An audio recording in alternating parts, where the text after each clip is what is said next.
Z-Fam Mama, here today with Anna from... A&K on YouTube as well. So Anna is my oldest daughter, and she is going to help me open Advent day number 5. Let's Happy see 5th. what it is. And today is Lemon Vitality. Lemon! Ooh la la. What's lemon good for? Lemon is good for, it's like a natural Goo Gone, getting sticky stuff off, Sharpie marks, Tree sap. that help me. It's also good for helping detox your body, putting it in your water. Lemon cookies. Oh, yes. What else could you put Diffusing. lemon in? Well, Lemonade. Right. Diffusing it. Well, her sister, my other daughter, loves it in her water daily. Yeah. So. Oh, and she also puts it on her face.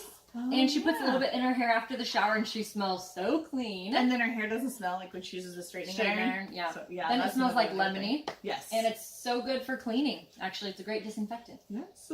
That's a really good freebie. Yay! I like this one. All right, day 5. We'll see you tomorrow for the 6th day. Get yourself some lemon.